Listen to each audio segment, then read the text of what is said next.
expert news and views on the Lowcountry real estate scene. The Brian Beatty Real Estate Show. Here's your host, Brian Beatty. Welcome back, folks, as the Brian Beatty Real Estate Show continues here on the Big Talker 1250 WTMA and WTMA.com. This is the point in the show where I always just like to say thank you for listening to this show and for relying on this information to help shape your understanding of this market so that you can make informed decisions. That's what the show is all about. I've been doing it for 10 years. I fully anticipate doing this for foreseeable future. And so just thank you for those of you that listen to this program. And for those of you that call and ask questions, it's not, there doesn't have to be commissions attached to everything that we do. We're here to be helpful. Of course, we would love to earn your business, but if you have questions, if you need a contractor, if you just need a sounding board, if you need help, give me a call. 843-800-0065. That's 843-800-0065. Of course, our website, listingsincharleston.com, listingsincharleston.com, or send me an email, brian@brianbeattyteam.com. So let's talk about what we think is going to happen next year. You can go and do your own research on this, and I'll tell you that it's somewhat depressing how different the information is going to look depending upon who you're listening to, reading, watching. Believe me, the irony in that comment is not lost on me. As somebody that's been doing this for a long time locally at a very high level, I've got a pretty darn good ear to the ground as it relates to the trends within this market, which I help my clients understand so that we're positioned correctly to help them buy or sell, right? There are always things to take advantage of, and working with somebody that's an expert in the market is the first step. So let's talk about what they think is going to happen. And again, you've got a bunch of different data sources here as it relates to their opinion. I'm going to rely on some of that. I'm also going to share my opinion on this. So this is going to be a little bit of a mixed bag. First one is just closings in general, right? Transactions. We're going to probably end this year at a little over 4 million transactions, probably 4.1. Next year, they're calling for a 10 to 15% increase in just overall transaction count. They're calling for around 4.7 million, which would be about a 13.5% increase in transactions. There are going to be more people moving, right? Now, part of that, if you think about it, when you buy a house and you live in it as your primary residence for at least 2 out of the 5-year period, or for at least 2 consecutive years, you avoid capital gains. And at least as of right now, and this is going to be an unknown with regard to the political climate that we're in and changes that might occur not only between now and the election, but of course after the election, are going to be that at least for right now, if you're a married couple, you have up to $500,000 in capital gains that are tax-free. I mean, that's a huge chunk of money. If you're single, it's $250,000. I hope that stays. That's a huge benefit for the folks that have owned their homes here locally for at least 2 years, because depending upon the price range of your home, you might have seen a significant, multiple $100,000 increase in the value of your home. Charleston's an expensive place to live. Now, of course, we have affordable areas, but you go to, Mount Pleasant, or you go to downtown Charleston, or you go to Isle of Palms or Sullivan's. I mean, we're talking, $1 million to get into that market. In many instances, of course, it's possible not to spend $1 million, but it's realistic that if you've got $1 million, those are the areas that you're looking in.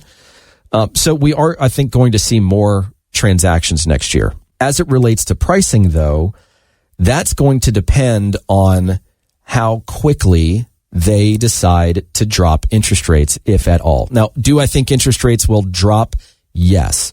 But here's the reality on that. If they drop it too quickly, it's just going to set the market on fire again. It's going to be like pouring gas on the fire. Ultimately happen is that they will have wiped out any traction that they've gained over these past 20 months as they've been, slowly increasing interest rates, right? Because people are extremely interest rate conscious and payment conscious right now. Every time there's a movement downward in interest rates, we see people hop off the fence and transact. And when they go up, they jump right back on the fence. You know who's really hurting right now are lenders. I mean, obviously real estate agents too, just because of the very nature of the number of transactions that are out there in relation to the number of people that decided to get their real estate license. I mean, we're bloated, right? We have a lot of people doing this on both sides, on the real estate agent side and then on the lender side, the loan officer side. Well, a lot of these lenders are creating very enticing incentives to help keep these transactions going. Things like 2-1 rate buy downs, meaning for the first year, your interest rate's 2% lower than what it would be right now. The next year, it's 1% lower than it would be right now. And then, of course, on the third year, it resets to what you would typically have locked in at without that incentive. And, of course, the hope is that interest rates come down enough for you to refinance, and they'll refinance you at no cost. Or I've got lenders that for some buyers that make a decent income but just don't have a lot of cash, all you have to do is bring 1% to the table and they'll bring the other 2%. There are incentives out there, programs out there that are designed to help folks get into home ownership. What I think a lot of people wait on, of course, is for interest rates to drop so that the affordability increases. Now, that might just be a function of what they can afford. That makes a lot of sense. If it's speculative in nature, though, just understand that a lot of these lenders will refinance you for free because they want to stay in business, right? They want to stay in business. As it relates to home prices, though, I think that for the most part, they're going to remain unchanged. They're going to go up a little bit in some areas. They're going to come down a little bit in some areas. When markets stalemate, usually the luxury market gets hit first. And then, of course, you've got the first-time home buyers that still can't afford to purchase right now. I think the good news for them is that I think rents are going to come down a little bit. I think that all these massive increases that we've seen in rents locally, I think that's going to slow down next year. That could also be thrown into a bit of a tailspin if all these folks that bought properties to use as a short-term rental have one of 2 things happen. Number one, obviously the property just isn't generating the kind of income they thought it was going to generate. The demand isn't there like they thought it was going to be. If they got something called a DSCR loan, which is a debt service coverage ratio loan, which is like a commercial product that used to be used for resorts, those have payments that, or interest rates that reset every 3 to 5 years. Well, I think a lot of those properties are going to start having their interest rates get reset. And when those payments increase substantially, it's not going to make sense to keep it as a short-term rental. Maybe not even make sense to keep it as a long-term rental, right? There's a bit of a conspiracy theory of sorts that the STR market and everything that's happened look at Folly Beach. Look at what happened to Folly Beach and that market when they put a cap on the number of people that could short-term rent their properties. It sent the market in a bit of a tailspin.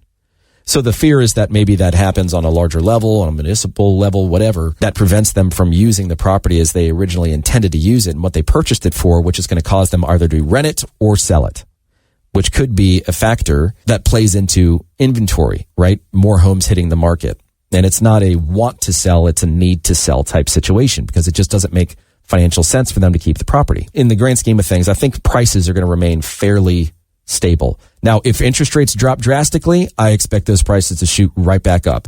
And that's part of the reason why I say, don't worry too much about the interest rate, or don't necessarily try to time the market from an interest rate perspective if you can afford to buy now, because these lenders will refinance you at no cost.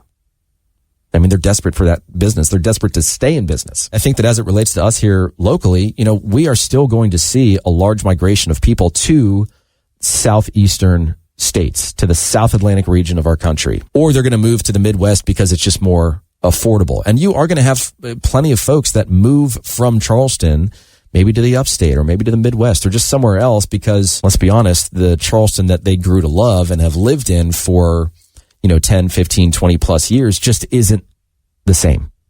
And they're ready for their next chapter.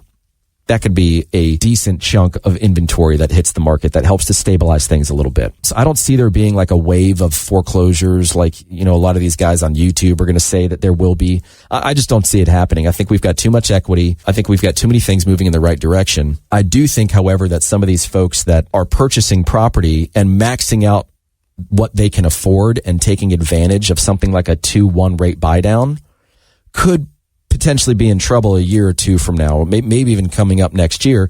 Because if you think about it and you think about just the nature of people, let's say that, you have to qualify to purchase a home with an 8% interest rate.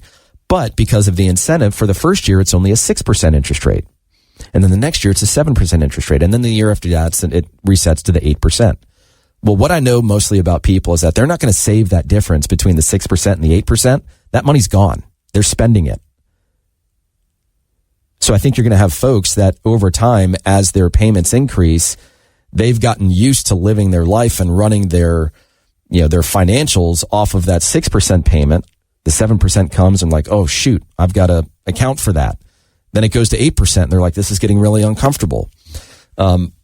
Especially if they put very little down, like a VA or an FHA property. So I do see that being a potential issue that could start as soon as next year. But I don't think it's going to be massive. I don't think it's going to be enough in and of itself to tip the scales in this market. We've talked about interest rates. I do think that, just economists in general are overall optimistic that the Federal Reserve is just done with their 20-month long rate hike campaign. And, I think the general consensus is that there's going to be 4 cuts next year. That's what they're saying. Obviously influence mortgage rates and will bring them down.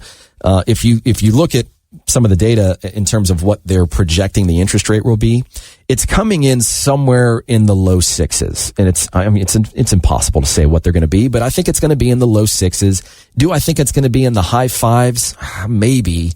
I don't think we're going to get down to 4. We're certainly not going to get back down to 3, in my opinion. So I think, look, 6% as an interest rate is not a bad interest rate. 5% is even better. Obviously, 3% is amazing, almost once in a lifetime interest rate. And for those of you that capitalized on that, good on you. I do think that demand is going to recover a little bit. They're saying that inventory overall, right, the number of homes for sale is going to go up by about 30%. Part of that has to do with folks that wanted to avoid paying capital gains. Part of that is, people have lived in their home for a few years now. They've generated a massive amount of equity. Maybe they moved here from somewhere else and they realize this just isn't really where I want to be. And so they're going to relocate to somewhere else within Charleston or somewhere close by. And so I think that we're going to have plenty of transactions next year. I think that we're going to be a kind of a bit of a watered down version of this year. I think that there's still going to be struggles with affordability.